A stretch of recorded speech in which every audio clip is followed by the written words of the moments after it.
Okay, welcome back, guys, to the Madcore Hunter podcast. I got my right-hand man with me tonight, Danny Moore, back in the saddle. Danny, what's going on? Just back up in North Dakota, getting back into the swing of work here for a couple of weeks, but I can say this winter has been a weird one, man.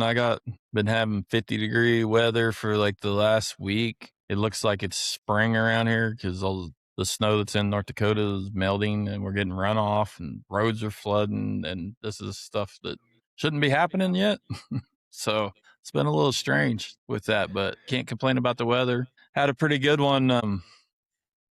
Let's see. Over the weekend, tried to go pull a stand, and finally we'd had such bad weather last time I was up here. We didn't go get it, and take off, walk into the stand, put my saddle on, and climb all the way up, and I start taking off the stand, get it off, and I was thinking about handing it down.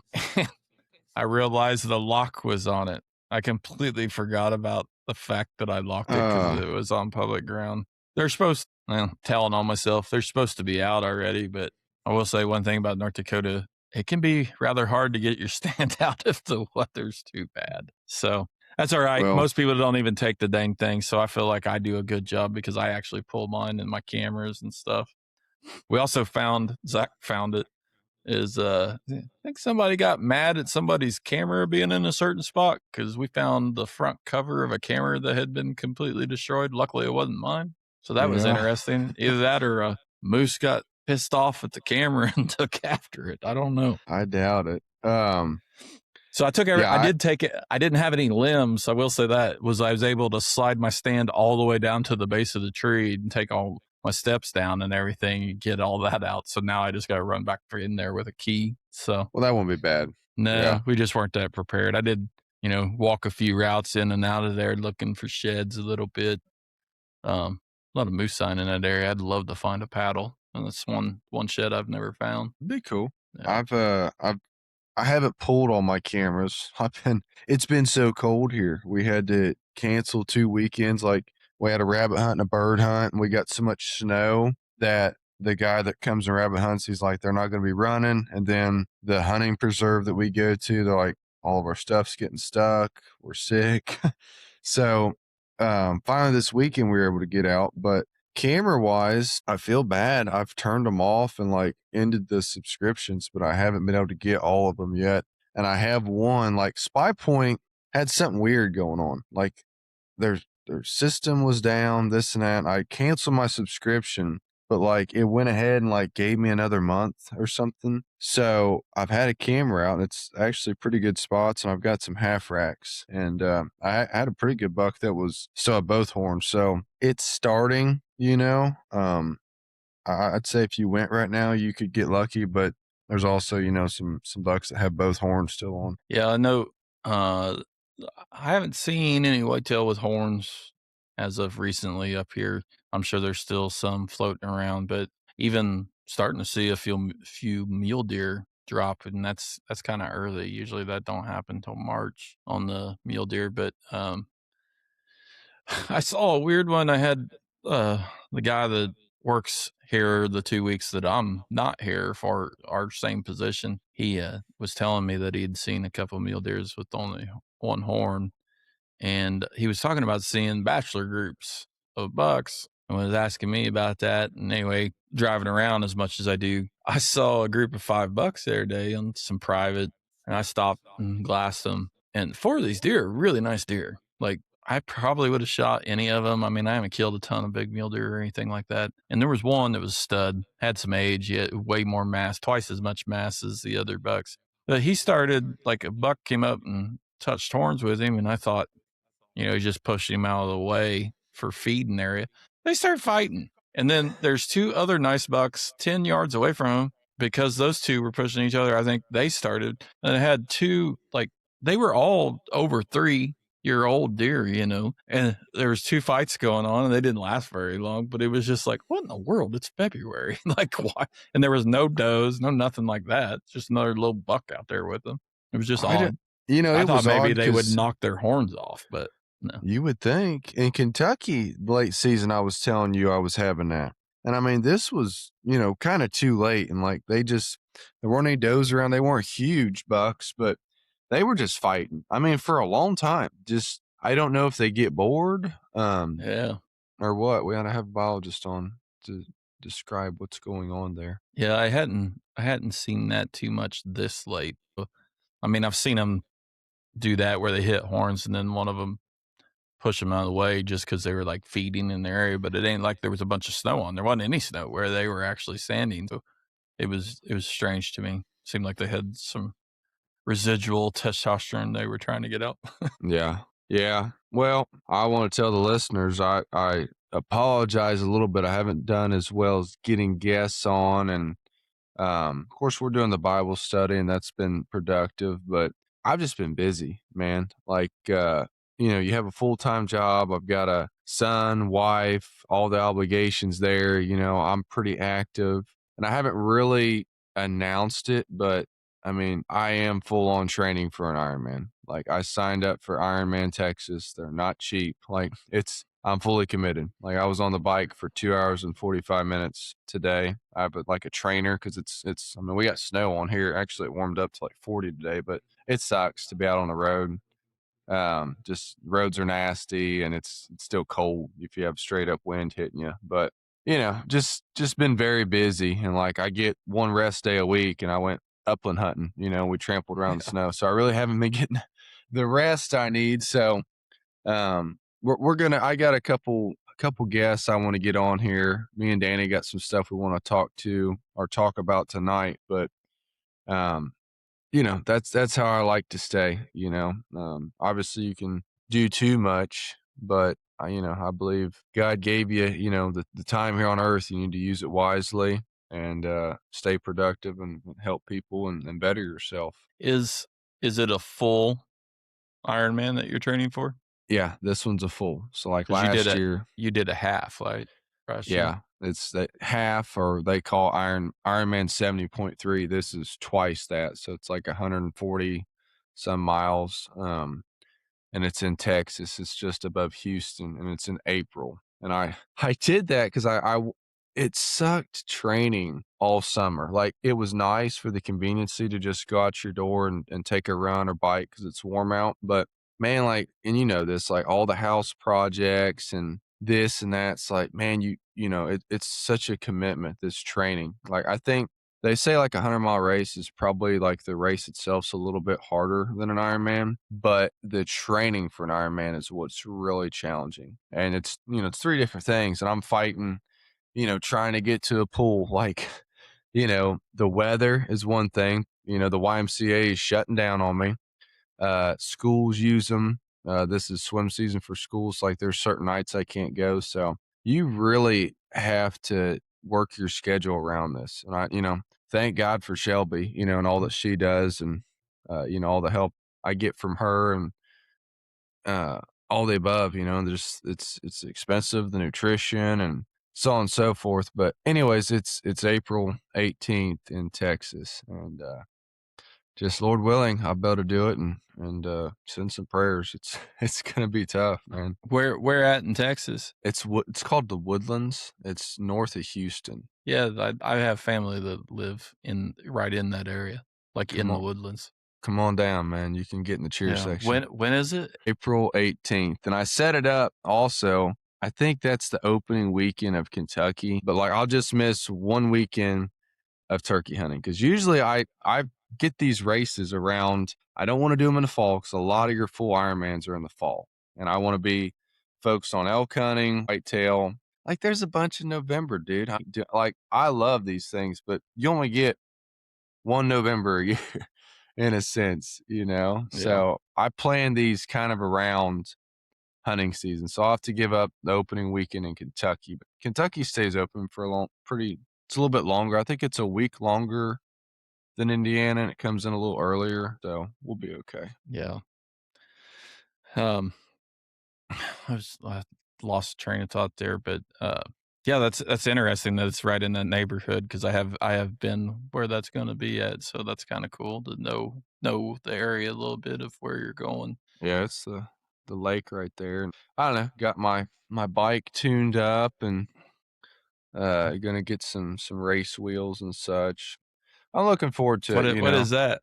What is it? Race wheels. Um, there you get it's the aerodynamics. So a lot of people put like a disc wheel on the back. I don't know if I'm going to spend that much money.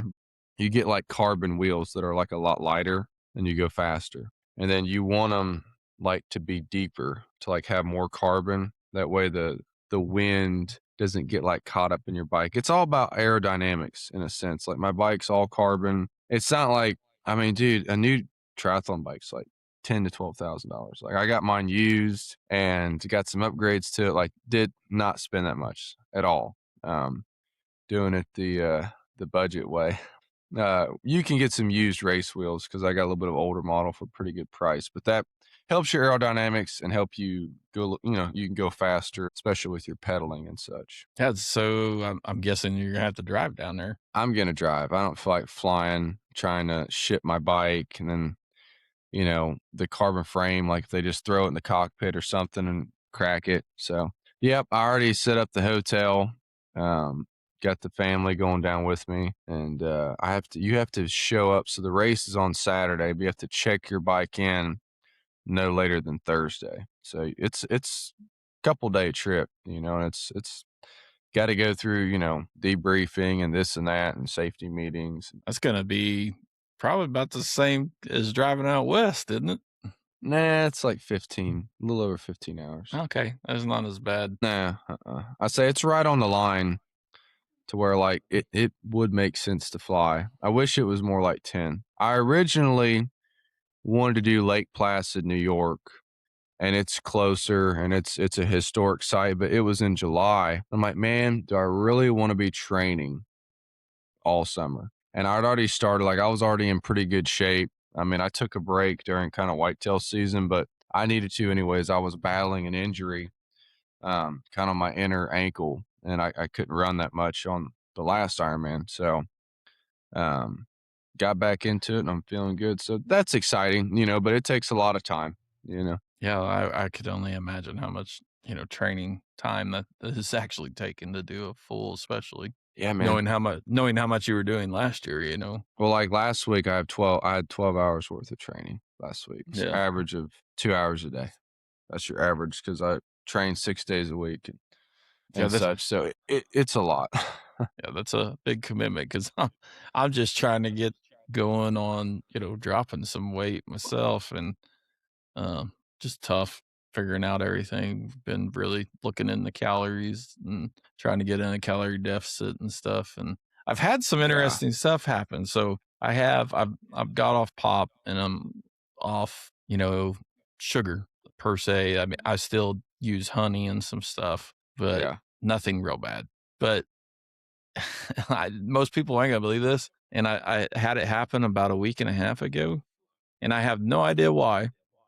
I can't explain it, and I don't even know if medically you can explain it. But my vision has improved. Yeah, like I believe it or not, I would tell you, I've had glasses and contacts all my life until I don't know. It's been probably 6, 7, 8 years ago, and I had eye surgery. And when I had eye surgery, and I've loved it, my left eye immediately was 20/20, but my right eye, which is my shooting eye, didn't take very well the first time. So I had to go back under the knife on the surgery and get my right eye redone once enough time had passed. And I got it done and it came out good. It was around that 20/20, but I've always had just a slight blur to my right eye. And I've told you in the past, recently, in the last couple of years, struggling like in the twilight, you know, Hmm. the perfect time. Yeah. It seems like I don't see as well as I used to, and it's been bothering me. It's been going on for a couple of years, and this happened like every once in a while. Like if your eye gets watery, I feel like I can see better, and I've had that happen before. It lasts for a while, but nothing that has ever stayed more than a few minutes or an hour or something. But yeah, for a week and a half, I would tell you that my vision is 2015. Like it's the best Wow. that I can ever think of seeing. The way that I've described it is it's like looking through the best glass binos you got. Like, I Dude, don't know. Praise God for, I mean, I don't know why, good but, for you, man. but I have like prayed to keep whatever is happening there, and I mean it's staying, and it's just amazing. I can read at a very far distance, and usually like I'm old enough to I with the low light stuff that I was having over the couple of years, I was getting real worried of having to start jumping into. I thought maybe it was something to do with bifocals as you age, having to get readers and stuff like that. But no, so I can't complain. It's an awesome thing, and I have no idea what caused it. Well, stay off of it. I was off of sugar and dude, with this training I can't. Like it's easy carbs, and like I tried to look into if I cuz I felt better. Like your inflammation goes down, like you're having the sight thing. Like my skin gets better. Not to be, just all the above, like, your recovery, your sleep. Sleep's a big one for me. But with this training, man, like that's the best way because like you have to get, your calories and your carbs in and that's like the easiest way. Now, I did just, I got some supplements. It's called Scratch Labs, and they say they use like real fruit, but I just got it in this evening and tried it. They're like gummies, Yeah. and they're really good, man. Like look up Scratch Labs. My buddy turned me on to them, but gonna try their stuff. I got a bunch of their supplements, but that's What awesome. what kind of calorie intake are you doing with your training I think a day? see, I break it down by how many it's usually by carbs. I need like 100 carbs an hour when I'm on the bike, and calorie wise, I don't know, I'd have to do it up. I just redid it and I had Shelby helping me. I'm actually not very good at at this. I don't wanna say and I'm gonna be wrong. Like, here's how it is for me.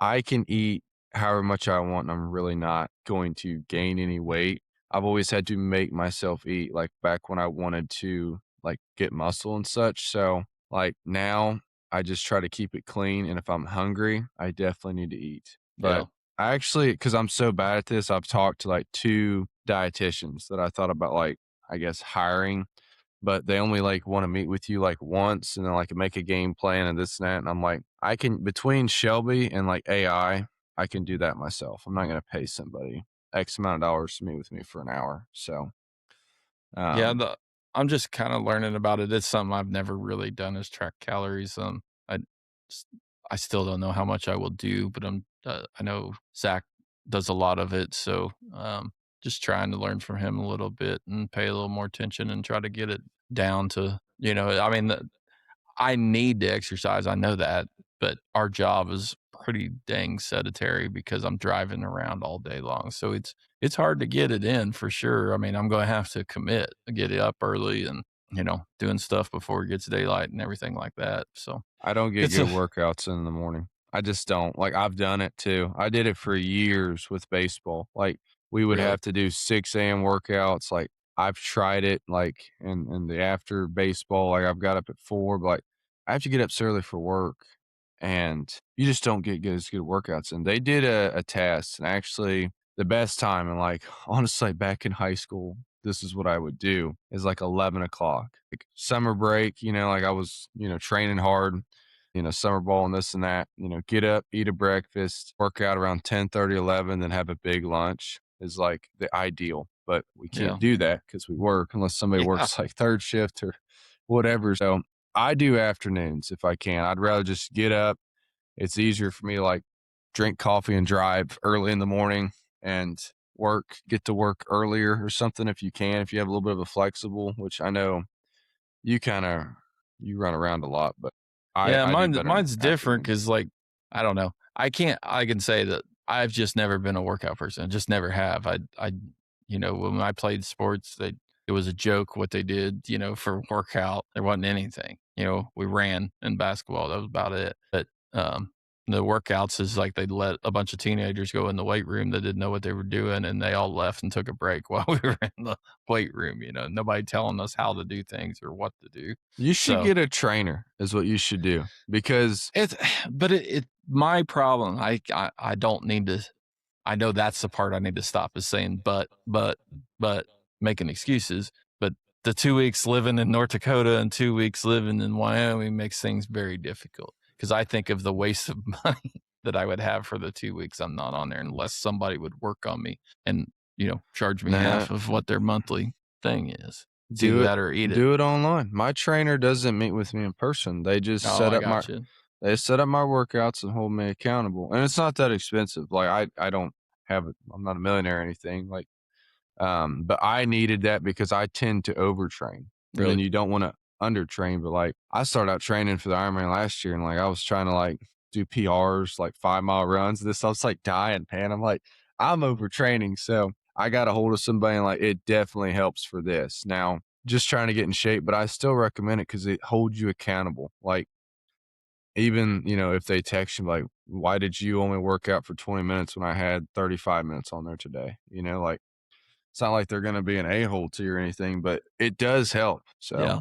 I would look Yeah, into that. I should check that out because I know that's one of the things I struggle with is because I am driving so many miles, is I usually leave fairly early, and then, like, if I get home, say I got home at 8 because it's already that late, if I go to the gym after eat, you're talking 8, 9 o'clock at the gym, in the evening to make that time for it, but I just need to find room to squeeze it in.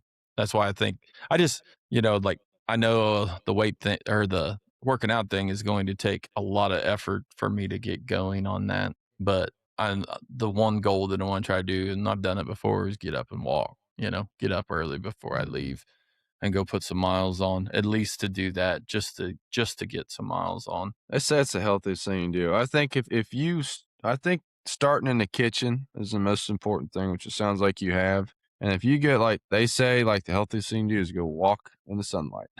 Go get some Yeah. vitamin D and walk, with a little bit of weight, actually, which I used to do with Hudson because he weighed about 20 pounds at the time. But get you like a 20-pound vest off Amazon. They strap on really easy, and you got a little bit of weight, not too much to hurt your joints, and, you know, Yeah.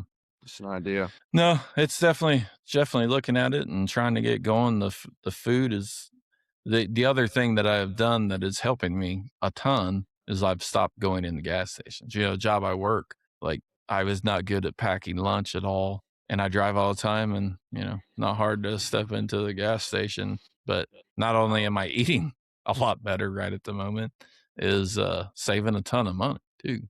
Dude, gas stations are so expensive. And like where I am in the Midwest, 'cause I drive a lot, like, dude, I pass about any restaurant you could want to go to a day. Like I guess better fast food. Like if I want Chipotle, Chick-fil-A, McAllister's, Panera Bread, like I pass them pretty much every day. And sometimes it's hard to go buy them. I mean, obviously a lot of people pass McDonald's and such. It That's one thing that I have been pretty good about it is, like, I'm good at cooking my own food. Yeah, That's something I've really tried to stay away from much processed. I mean, I still eat some bread, and even that, I'm gonna start cutting that, by quite a bit. Just after you start looking at calories, it's like, I don't need a piece of bread, you know? Trying to yeah. help a little bit and trying to get high on the protein side of things too, which, I mean, do decent, but they ain't anywhere near enough of what they would tell you if you're just looking at calorie deficit, Mhm. for losing weight. But it's interesting. Just I'm not good at it at all, but trying to get going and get with something that I can do that I like and try to stay with it because got hefty goals to get down quite a bit. But I've been really happy with the not going in a gas station. That has saved me a ton in the last since I started that right at the 1st of January and have been true to it and just eating way better, and I feel better, like, getting off of, the anything processed carb and sugar has been great. Well, good. Well, keep it up. I'll hold you accountable myself. I Shoot you want a the vision text. to stay, so I've got that on Yeah. my side. Like, Oh, that's good. kinda unbelievable. Yeah, I hope to get out like this weekend. I haven't done a lot of it, but I shot when I was home. That's how nice the weather we had in Wyoming. It was so nice and no wind one day that I finally got out and shot quite a bit, knocking the rust off a little bit. It hadn't been too long since I'd shot, but took a few shots to be right back in it, but felt good. You shot any? No, I have No. not. I, it's been, we've had like, I don't know, 10 inches of snow here, and targets are outside. My buddy had a Bible study, and his dad has a shop, and they have a little bow range. And I didn't even take my bow. I didn't have enough time to stick around after. But it's like, I don't know. I kind of go dormant on that this time of year. I should do better.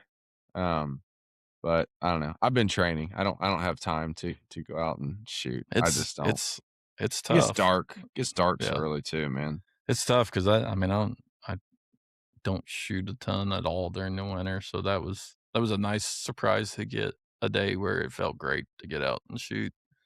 Did go spent support the Rocky Mountain Elk Foundation this weekend. That was all right. We've honestly went to so many of them that it's just not the same, you know? Like, we Yeah. enjoy pretty well going to them. It's fun, and that's where I donate money, so is into conservation groups, so Ask Corey if he donates to Rocky Mountain Oak Foundation. I'll have to next time next I'll time you see him, ask Corey if he donates.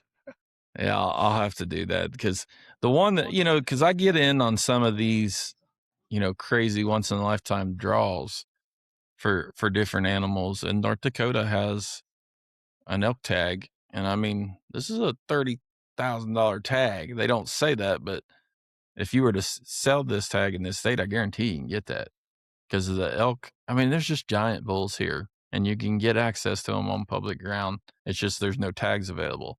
Like there's no tags available to non-resident. This is the only way that a non-resident could ever do this is by winning this lottery tag. Mhm. So it's something I buy quite a bit. And we went to a different town about an hour away to go to this banquet, and then there's one going on in May that is where they draw the elk tag. So I'm sure I'll probably go to that one. I like being Okay. present for that one. Did you see Rob told me, I forget if it was I don't know if it was a sheep tag. I forget which state, but it set a record like for 1.3 million. Yeah. The governor's tag. What state was that? I don't know. I know last year they set the record. They probably broke it again at Sheep Show, is what Yeah. I imagine, but it was probably a desert bighorn. Yep, Is I that's what it was. Desert Bighorn for 1.3 million governor's tag. I Yeah. don't know if it was Nevada or Yeah, it was been one of those southern Arizona. states there. Yeah. Yeah. It's amazing what those go for. Like I can't get in that. I just gotta get in the lottery drawing stuff. Yeah. But I'll let you um know the day I get that. yeah, if I had that money, yeah, you'd have to have a lot of money to be able to spend 1.3 on a sheep tag for sure. But I don't mind throwing a few bucks in to try to win a real expensive hunt. Mhm. I think it's Hunting Full. This one is the one that blows me away. Is they've got a lottery and it costs $200 to get in it for one ticket, but it is all for sheep. It's like a $360,000 package. It is desert, bighorn, doe, and doll, and it's spread out over like I think 3 years to go on all the hunts, maybe one a year. They give it But away every year?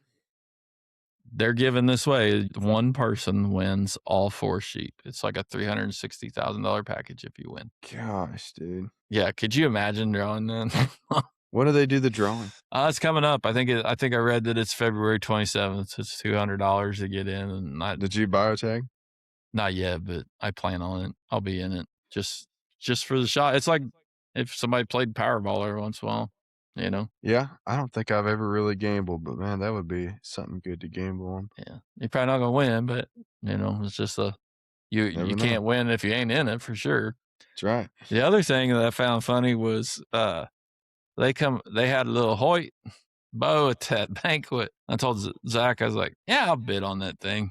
To, because you could get it in, I could get a long draw or whatever, I wanted. And I had my bidder card in my hand. I was thinking, because I bought a bow on an auction in Rocky Mountain at the same city, and I got a deal on it. Like it went, like I basically saved $100. Okay. This Hoyt, like I had that card in my hand, and it started out at like $400 or $500. Somebody started to bid. I was thinking, all right, I'll bid on this here in a second. And I let it go. And the next thing I know, I was like, what? It was over two, and it just kept going. I was like, yep, never mind. I'm Oh out. my gosh. Well, I mean, you think about that. If you buy a bow there, say you were going to buy a new bow, and a bow's $1,500, like, and you spend $2,000. I mean, that's a donation. If you own your own business, you can write that donation off.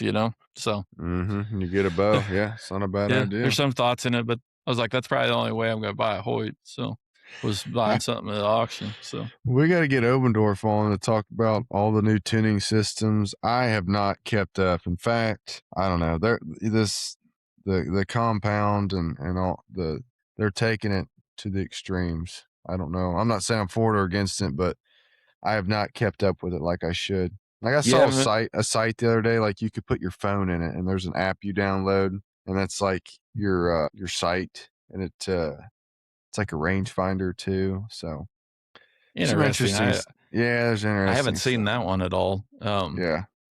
Yeah, I was gonna ask you, you hadn't went out and shot that 90-pound. I said when Hoyt came out with the 90-pound bow, I was going to buy one, but they're calling my bluff because I'm not going to. Yeah, Not yet. I would have to do more strength training. Back when I was saying that, I was strength training more. 80 pounds is honestly nothing for me to draw. Like, I don't think it is for you, but for like 90, like if I went and shot like a 30 course 3D, I feel like I would be sore after. Like, I yeah, would have to really be training and shooting a lot for that to not creep up on you. Like, I don't think you can't just not shoot for 6 months and pick up 90 and not feel it. I yeah. I don't mean, think. I've never pulled back a bow like that, but I would like to think that I could shoot it a few times. I'm sure I Oh, yeah. wouldn't like it. I'd feel like a ton more than what I shoot, but I'm sure I could shoot it a few times. Oh, yeah. But I could shoot it, but I don't think yeah, I'm. that was a new one I'd seen. I've seen quite a. I haven't bought any different stuff. I've seen a couple new hunting items that look pretty cool. Coming out from SHOT Show and everything. Yeah, I've been looking at shotguns lately. That's what I've been looking at. Academy has these yieldy shotguns, and I want a 410 just to rabbit hunt with, maybe take upland. My buddy's got squirrel dogs, and they're like not expensive, and they're pretty good from what I've heard. Actually, they make a sporting clay version, and it's under 1,000. It's like seven something. It's got adjustable cone, 30-inch barrels. They both come with extended choke tubes. Like Like semi-auto or no over and unders. These are over over and unders. unders. What's the name on them? These they're like like the 410 is $4.99 at Academy. They're only made for Academy, and Yeah, I they're haven't like seen those. I don't they're have any academies near me. no, they're a pretty gun. Yeah, if you go by Academy, not all of them carry them, but I'm gonna pick me one up as soon as I get some time and money. Yeah, for sure. Yeah, it'd be interesting to find out some more about the Hoyt and their new tuning system. I mean I shot the bow, but I didn't mess with their tuning system whatsoever. Let's get Obendorf on. We'll see if we can get Obendorf on. He'll know all about it. Yeah. So I was thinking of a few questions for you. I don't know. We've probably talked a little bit about it, but I was thinking, what? Let's see. Do you want to start from worst or best? Let's go worst. Let's end Okay. it good. So, what do you think has been your worst hunt that you've ever been on, whether it be a day hunt or a trip somewhere, and why? I guess. Worst hunt. I mean, it's always a blessing to get out in the woods and hunt, but yeah, there's some that rank up there. I would say Utah a couple years ago, actually more than a couple. It's probably been about 5 years ago at this point. Nobody had gotten a shot until the last day, and Dad was calling, and I snuck in, and this elk, you could tell it wasn't very big. He was bugling, and he would not come to the cow call, but he was bugling his head off. So I had Dad stay back and call while I went in, and I'm sneaking in like as quiet as I could be, man. I remember I had Cryptek pants on, and they were like a really bright gray, and I don't think that helped me any. Like, you know how like the solids, like some solids can be good, but like these were like too bright. They weren't like a Hmm. dull enough gray. And I like barely stepped on a twig, and this freaking elk comes running towards me. And I squat down, I draw back, and the stupid thing, instead of just standing there and looking at you like an elk should, it got like 10 yards, and I would have had to shoot like while it's running towards me, which I didn't. It spooks. and usually elk run about 30 yards. Then they turn around, they look at you broadside. You know this. So I think I shot for 40 and I hit high shoulder. Like I knew it. It's like our last day, but I was like, I thought I might have got in there. And long story short, I don't want to get into it too much, but man, like I got so mad at that. It was just like, I felt like everything kind of came down to that. It was me, Dad, and Dietrich, and I just got too mad, and actually, God revealed some things to me. Um, had a couple things happen. I don't want to get into that and such, but I guess that was the worst and best trip because some things that happened revealed some things about myself, and I grew from them and learned to appreciate the hunt more than just the kill. And this was back when I was doing I got into TikToks. This was like during the COVID years, and I got just bored and like I was, a couple of them did pretty good, and like I had Yeah. posted going up to this trip and had very high expectation. And I think, and I've talked about with this podcast a little bit, we have to watch it like it's hunting, man. Like it's so hard. I mean, there's guys that, they are successful time and time again. They're always pushing the envelope and killing 200-inch deer. Man, like, for our audience, we're and us, we're just kind of the common bow hunter. I like to think we're pretty good, but it's very hard. And I think there's more to it than just that kill. And that's what was revealed to me. But that hunt, just it left a scar, and that hunt sucked. Yeah. I mean, Blew an opportunity. I just blew it. yeah. It's like Instagram, what you see on that, and, all the social media, it has put such a high expectation that you're gonna go out and kill 150, 170-inch deer every time you hunt somewhere. And dude, we are seeing highlights. I know we see a lot of them, but there's a lot of people. Yeah. Most people would dream to shoot just, one of the deer that we've been fortunate enough to shoot, and it's like we feel like we have down years sometimes and just gotta remember how blessed we are with what we have accomplished, hunting and stuff. But no, I mean, I agree with you. Like, one, I've had a hard time. Have you seen the video going around with Lee Lakowski talking about shooting 3.5-year-old deer? I saw that. I did. Before And I got off social media, which I kind of got Facebook back, but I'm telling you, for everybody that's like, I don't know if I might delete social media altogether. Just, I feel better when I'm not on it. But yeah, anyways, go ahead. I don't want to get on a tangent there. yeah, I mean, for sure. I had a rough time with that one, and maybe I've mentioned that on here actually. I don't know if I have or not, but just like I get it, man. You're amazing at hunting, and I like their show and everything. But like I've seen a lot of people that seem to feel like I did, like okay, saying he can kill any 3.5-year-old deer in 30 seconds on any farm. I'm like, okay, that's a little harsh. That's not So accurate. yeah. I just didn't like that he said, "I know he kills multiple 200 inchers, but who knows how many acres he owns and controls every bit of what goes on there." And You got I'm sure he could go to most any farm and figure out deer for sure and kill nice deer, but Well, it was that's just his like that was full-time like job too. yeah, If you think about it, like if we didn't work, like he does it, and like we just went to a farm or ran, he's got sponsors, he can run 100 cameras. Like maybe it is somewhat true, but like, for like the average bow hunter that, like me and you want to be successful, like we have to work, man. We've got to pay for this stuff. And I know he's worked to get where it's he is, but I don't think that's still an accurate statement. That's kind of taking too much away from the animal. I give him more credit than that. yeah. Like I agree. I mean, a lot of deer that I shoot are 3.5-year-old bucks. You know how many times I saw them in the woods? Couple, Mhm. maybe, most likely once because I probably shot it the first time I seen it. I Yeah. mean, I mean, honestly, like that's when I look at public land, that's pretty much what I'm looking for right now. And they're not easy to come by. That there's a lot of them out there, but you still got to get in the right spot and all that. But not to single him out, but I just that's one video that's bothered me because it makes you not want to be on there when it's just you see highlights. So it's just something to remember. Um, What was your worst hunt? Let's go back and forth here. Man, I thought a lot about that today, and I really have a hard time. I've had some worse moments, but those are worse hunts are not memories that stick with me, dude, at all. Like there's bad moments. Like you were talking about getting angry. I struggled with, and a lot of people, if you haven't killed a lot of animals, some people out there haven't wounded, or lost an animal or something like that. That is a podcast in its own about how to deal with losing an animal that you've hit.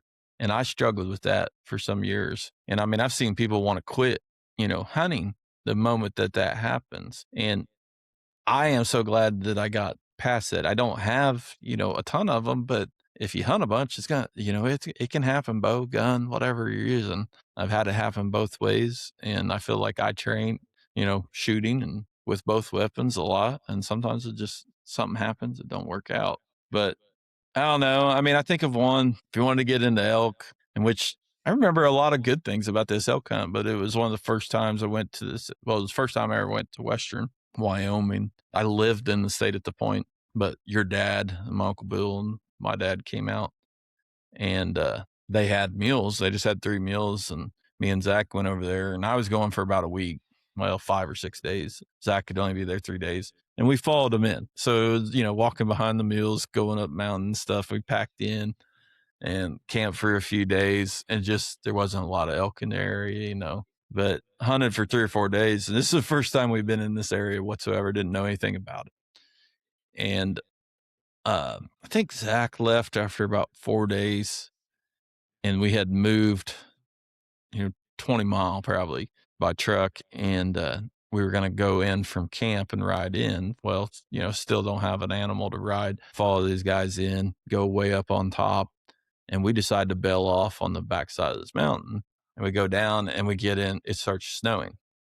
And we had heard an elk bugle. It was the first elk that we'd heard a bugle in like 4 or 5 days, I think. I think it was the fifth day that we heard a bugle. And the snow started coming down. We ended up getting like 12 inches of snow during the day. And I don't even know. I think I'd put on like 10 or 12 miles that day by the time I got back to the camp. And when we had bailed off, and I mean, you're talking, I don't even remember what it was, 1,500 foot to 2,000 foot elevation change. It was really tall hill. And I'd climbed it, went off the backside, and we got rock bouldered out on trying to get around this lake. And so we had to come all the way back out. We couldn't get to the elk. We physically just couldn't get there with mules because we got into giant boulders and stuff. And we're coming back out, and Dad had noticed that I was soaked from the rain. And I'm probably wearing wool outers at this time. But Dad made the comment, he's like, "Man, you're wet." And I'm like, "Nah, I'm good," and we stop and make a fire. And we all get off, and those guys have been riding, so they got a wet outer layer too. I got down to my underwear, no joke, and snowing. Sub-zero temperatures dried all my clothes. We sat there until they were dried, and got dressed and took off. I felt fine. Climb all the way back out there, and we got on top, and we heard those elk. I think we hadn't heard those elk until we went all the way back up. We hear those elk, and those guys are still trying to figure out if there's another way. I was like, well, it's snowing. There's 10 inches already on deadfalls. Tried to take a shortcut, of course, and got into deadfalls, not following them. And when they met up with me, I'm soaked again. I'm like, man, I'm just going to head downhill. All I got to do is walk out for 2, 3 miles, and I'll be back at camp. Those guys tried to go around the other side of the lake, tried to figure something out, and they still beat me back to camp. Had hypothermia and didn't know it, had gotten delusional. Lucky I got back to camp because it took me like 3 hours to walk downhill on a trail to get back out, like 2.5. I had no idea what was going on. I remember being just loopy walking out. And when they beat me back to camp, they were like, "What are you doing?" And that's probably one of the closest I've had to getting myself in trouble, and had no idea what was going on. I'd gotten so cold, Yeah. even though I had gear, it just, that many miles. I'm sure I didn't eat and drink enough at all. I'd only been carrying. You're probably sweating too. It's like Oh, you yeah. had, moisture, touching Yeah. your skin and on the outside. So you just But had moisture all around you. like, pretty bad day, but it's hard to say it's worse because I learned a ton from it. Obviously, this is me I'm probably 22 years old then, Yeah. when that happened. I was in good shape and all that stuff. So the mileage wasn't a thing. It was just, you didn't realize. And we all learned a lot about it, watching for signs because I had to have been experiencing some hypothermia because I was not all there, Yeah. during that. And And there's moments, dehydration. all the moments on any big deer that didn't happen. Oh yeah. You know, I've hit a limb. I hit a limb and hit a really big 8 one time in Indiana when I was in my teens. And I mean, it was a tree like the size of my finger. And instead of, you know, hitting it on the right side of it, it would have still been a double lung shot. Instead, it went on the front side of the shoulder after it glanced off the tree, Uh, you know. And I mean, just like a 145 8 4x4, like a really big deer. I you remember know, one specific elk that bothers me to this day is it's the largest elk I've had close, and we called in all the elk that was with the bull except for the bull, and they all come by me at 15 yards, just perfect. And he didn't come down with them. And it's also the day that I passed up the biggest bull I've ever passed. Was I had and I haven't shot at very many big bulls, but I knew that this bull was big. We'd laid eyes on him or just thought he was big. But I had a 300-inch 6 point at 40 yards standing broadside, and I didn't take the shot because I thought the other bull was coming down and I wanted to see him, and like had a lot of opportunity at that nice bull, which would have been about my biggest, and I didn't take the shot. The bull didn't come out. The 300-inch bull ran back up to him. The big bull stepped out, and I thought I was still good on time, you know, because he stepped out into a waller that was in an opening, and I drew back. And I'd ranged him. He was 77, and I was like, man, that's a poke. Especially then, it was before sliders, but like I had a pin to 65, I think, so I wasn't too worried about that. 'Cause, you know, you learned very well with fixed sights how to shoot gaps, and drew hmm back, and I couldn't see through my peep. I let down, drew back again after I re-ranged him, couldn't see through my peep. You thought like I could see this elk perfectly, but for whatever reason, the light setting in, you know, it was right at last light. Like I didn't feel comfortable. It's first day of the hunt, and I did shoot him 350 bull on heavily hunted public, Gosh. and there was nobody there hunting for. We had 3 days of no, we never saw another person, and I was on that. I had that bull 3 or 4 times at 70 yards and never got an arrow fly. Like it's one of my best memories, but his fifths on both sides were, you know, like in that 12-inch range. Like he was just a giant bull. Every bit of 350 is what I thought. He's by far the biggest I've had in close, you know. Yeah. Yeah, but like I had him like the next morning, we got on him, got on the herd, and he's rubbing a tree. I can see his tops, and I'm 70, and it's so thick. I just can't get closer to him. You know, like I Yeah. keep running into his cows at 10, 15 yards, and they speak. They don't know what's going on. But it was amazing hunt for 3 days. He had a distinct bugle, and you could just tell him on the mountain from everybody else, you know. But I never Yeah. did hear if anybody ever killed him or see a picture of that bull. I think like you were saying, like it's the moments, like with mine, it was just that moment. Like that was a great trip. Like I've never had a bad elk trip. I always say, and it goes for this one, that I got into like, special forces and this, that reading books, David Goggins, Jocko, and like they say, like going through SEAL training, like there's a lot of life lessons crammed into a couple months. And I feel like elk hunting is similar. And like a lot of those guys get into it. So they must, like the challenge of all the preparation and the mission. And with elk hunting, there's a lot of life lessons crammed into. A lot of times it's a 10-day hunt. There just always is, man. I've been blessed and I've taken those. You got to have the bad times to appreciate the good. You got to miss that, 140 to appreciate the 160 or whatever. I've got several of those. I've wounded. I feel like I'm a pretty good shot, killed a lot. You too, but that's part of it. You have to work past it and realize, that it's the perseverance that gets you the results. Yeah, it's weird thinking about it because I don't know that I have that worst hunt. There's moments like I could say it in Illinois one night. You know, I went in, found what I thought was a perfect spot to go. I'm getting all set up, trying to cut a few limbs. I knock in the middle of trying to cut out a limb. I knocked the bow out of the stand, completely derailed the string. Like that's a pretty bad day. I didn't finish hunting. Like I was hot. Don't get me wrong. I was so mad because I went through a lot of effort to get to where I was. And I'm like, well, I'm not sitting there with a no bow to shoot something because a giant will walk by now, you know. I just get out of the area. But I tell you you what, know, learn stuff from it because I had to go, you know, Michael putting my bow back together and retuning it all night, you know, getting that stuff all set back up. what was really a heart sinking moment for me and this was something I couldn't control, was when we had the 196 get poached. When I Yeah. saw that get posted on Facebook, I mean, it was like that feeling when your girlfriend breaks up with you, man. Like, it was awful, like that's a moment I won't forget. I was down at Shelby's apartment, like you remember where you are. So like that was definitely one. But yeah, you got to take stuff and learn from Yeah. it. It kind of goes to show, like, if you like hunting, there ain't any of it that is really that horrible. When it's all said and done, there's moments on pack hats that are absolutely miserable and hate my life, and then when you look back on them when you're done, it's like, yeah, I got through that. You feel good Yeah. about it in the end. I will say this, I do have a worse moment of how I made myself feel. Is I remember we bailed off a mountain, I was heavy. I mean, I fight this all the time, dude. It's not that I don't have the willpower to go, it's just like I like to eat. I mean, that's all I can say. And but that, like, I mean, I still get after it. No, I mean, I will Oh say yeah. that is the one thing I got. I just not good at exercising or trying to be healthy. But anyway, this is after a heart surgery, and I had done well for a while, keeping weight off and all this stuff. And it's like a year or two later, and I'd put on some weight and just didn't get ready.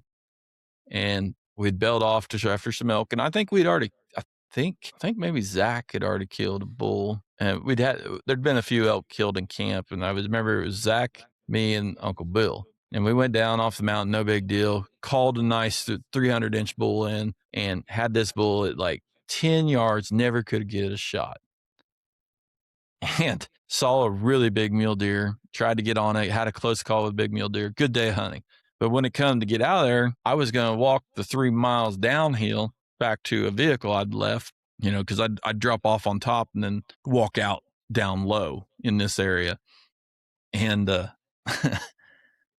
we were way closer to the upper truck, but you had to climb up that hill. And I remember, like, I didn't want to do it. I didn't want to walk the half mile up I was going to go the 3 miles out.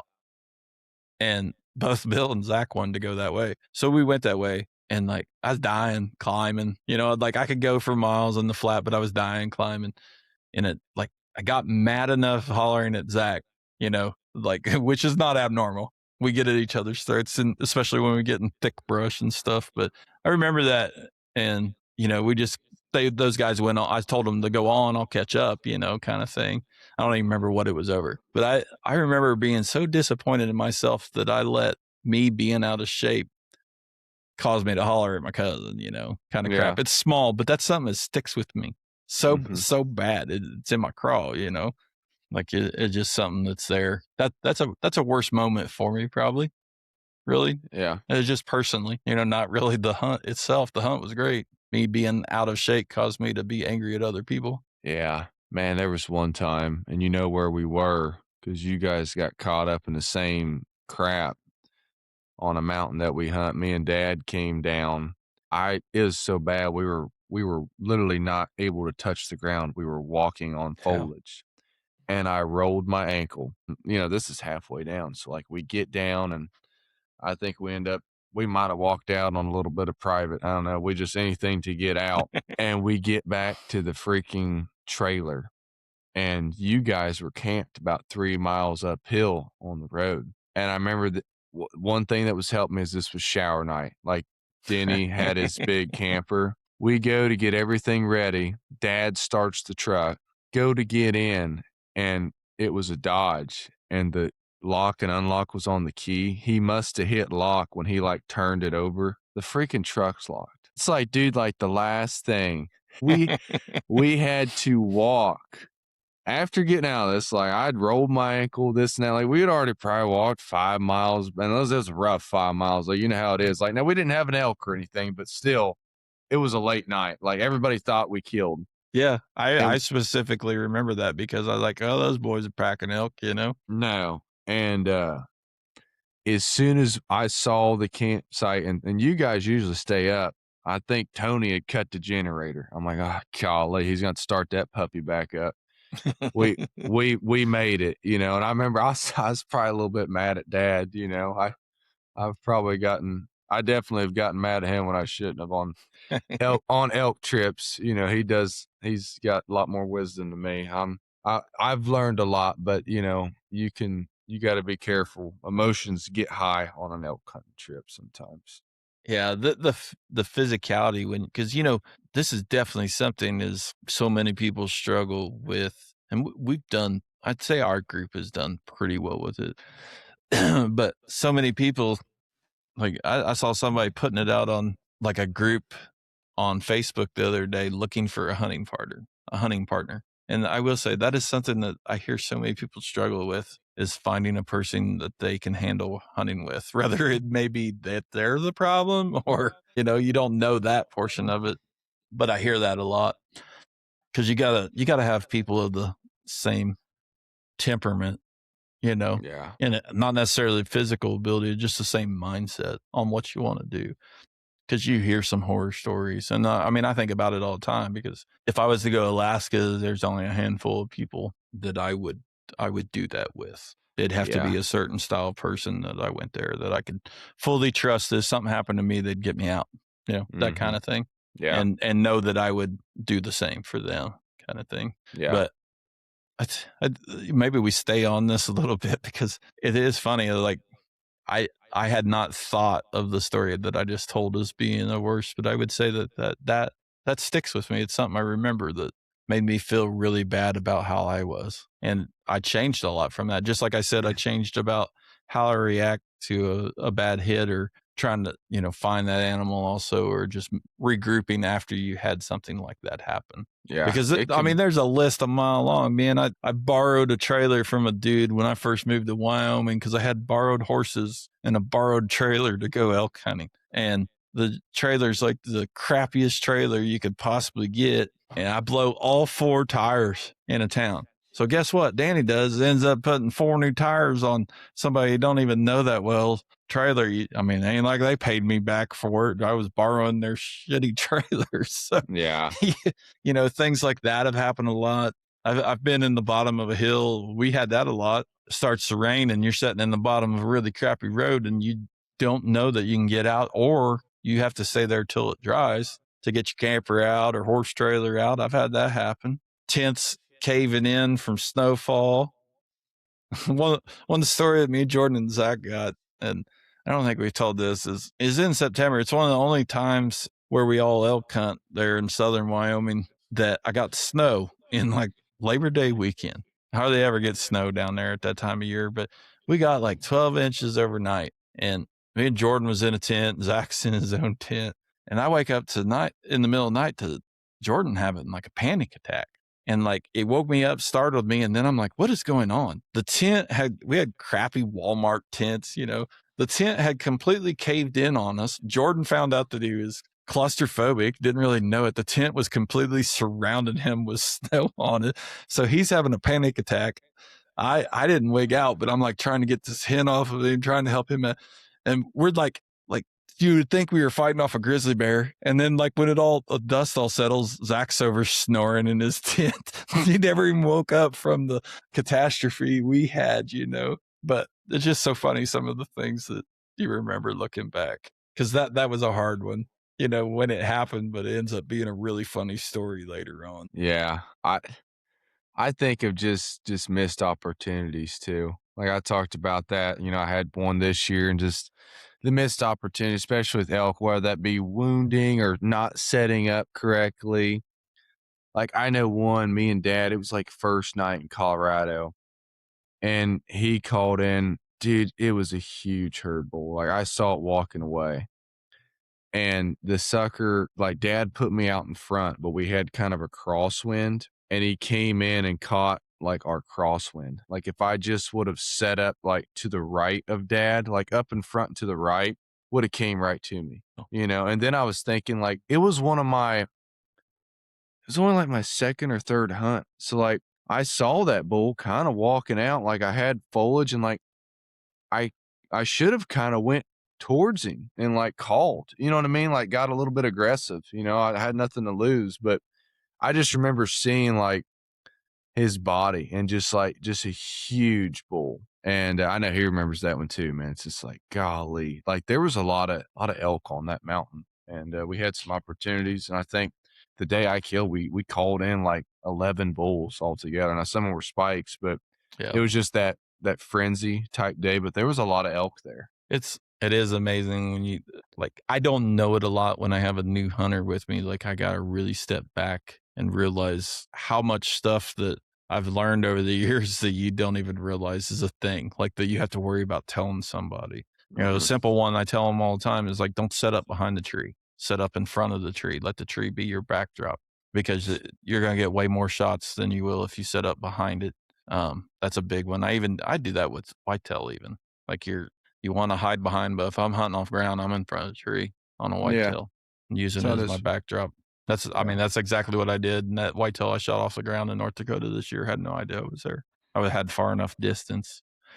Elk's interesting because I mean, I feel like I'm gonna kill when I'm going. I mean, my problem is you know, try to do it in a hurry, and I need to start passing to try to shoot some bigger bulls, and that is the goal I have, to start doing that and hunting some different areas.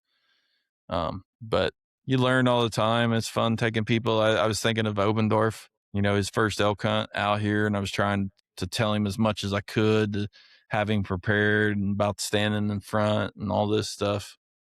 And we get into a bull that comes in, I have him go forward after it, and this bull comes out at like 3 yards. They run eye to eye, and he's not a draw.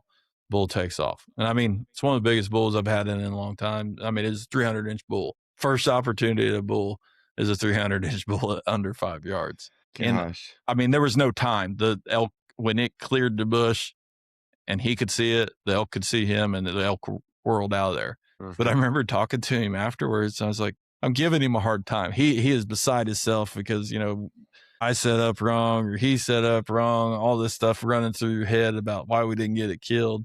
And I'm like pretty stoked because it's like third day and that bull come in on a string, you know, Mhm. like it was perfect. It just, he was set up just in a little bit of the wrong spot. But I remember asking him, I was like, how do you not hear an 800-pound animal walking at 10 yards? And then it's like, the more you talk about it and, you know, we're laughing about it and everything, the more you talk about it, he's like, well, I did hear that. I was like, yeah, that was that bull coming through the trees. Like, it's this small stuff that, I mean, it's fun to laugh about it because it's how you learn, Mm. you know, for sure. Well, it's just like this past year, we had 300 plus inch bull wind coming in for dad, and it was like right last light. We ran towards this bull, but like we we should have checked the winds. It's hard to think of everything. You know, believe it or not, I would have went in differently to come in lower than him, but there was a porcupine right there. I just didn't feel like running into a porcupine.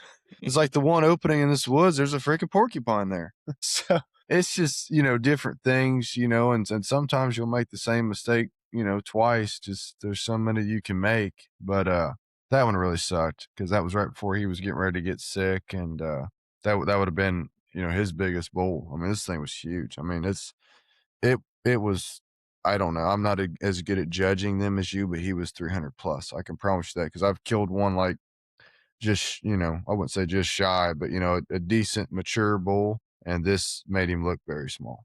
Like it looked Yeah, like Denny sent some pictures of yours the other day, and it looked just as big as that, you know. really. So Yeah, it was a big bull.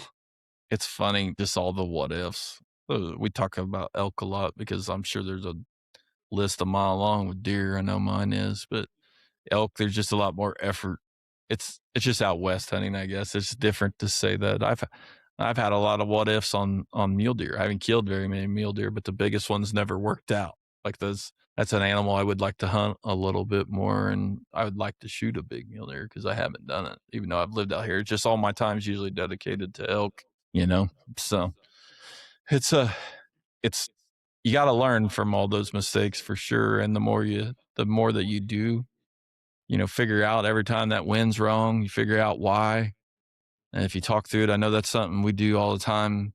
You know, Obendorf and I, when I've been hunting with him, is we're instantly discussing what went wrong on that setup, you Yeah. know, and learning from it. And you learn the area that you're hunting, you know, where not to be or where to be when an animal comes in. And the next time, hopefully, you can have success because I mean, it don't have to have horns to have success. I mean, a big memory I have recently with speaking of Obendorf is Illinois and double up, you know, and out of a tree on does and with setting together. and that was awesome. You know, Mhm. you both got a doe down in like matter of 30 seconds, and it was just a fun experience for sure. And I've got a lot of those over the years. With just most of some of my fondest memories though is having somebody with me. You know, when it happens, having that like whether it be an elk, always usually got a guy or two with you, and those are a lot of fun for everybody to experience. Yeah. I think because dad had a couple rough hunts this year, he did some research. It's when you like, we put so much emphasis on this stuff. Like if we miss or wound like a big deer or elk, we kind of get like a PTSD from it. No, like legitimate, like they've done I'm just studies. laughing Yeah. that a deer can cause that. I have And, no doubt. it's silly, and I don't wanna downplay, obviously, we should probably, not maybe put that much emphasis, but, man, you can, like, that first hunt I was talking to you about, like, there was some stuff that, luckily, through Christ, I got through, but that one affected me, man, I, tampered with some things, never wish I would've as far as just mentally.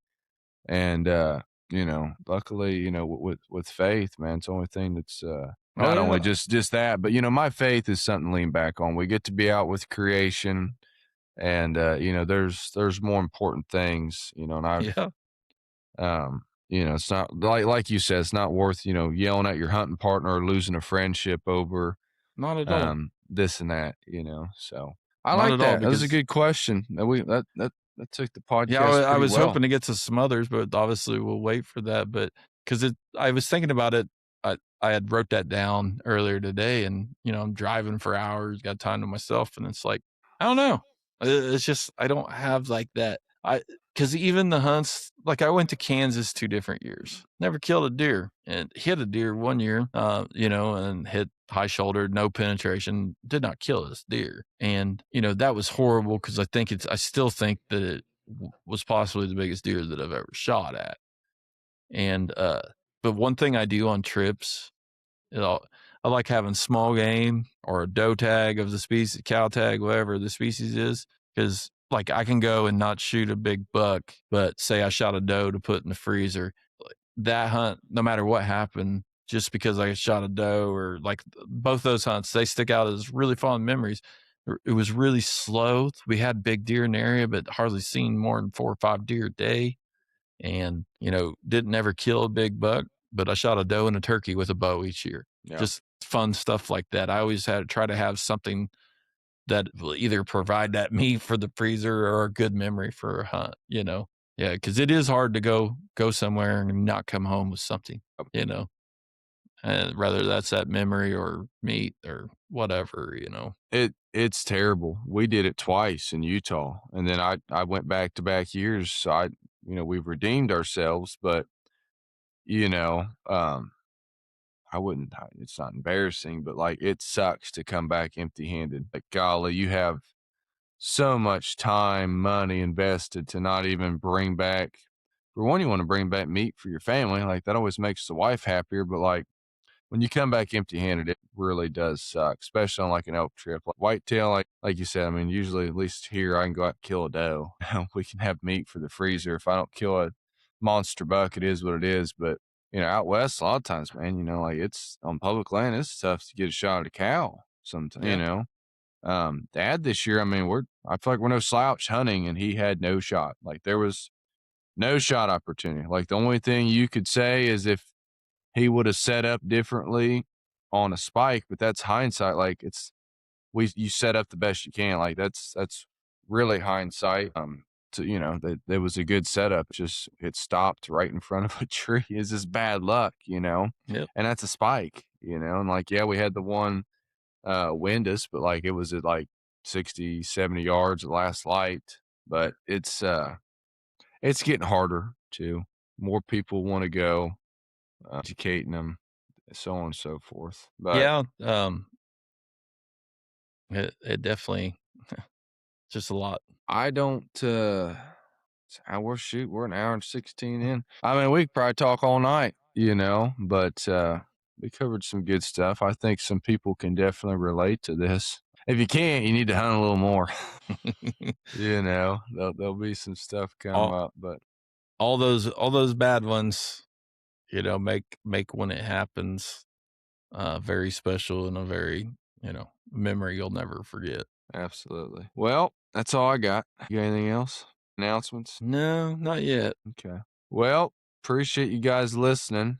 And I don't know, like always, DM one of us if you got any questions, anything you want us to go over. If you want to come on the podcast and you're interesting, we'll probably let you. Other than that, we'll see you guys here in a week or so.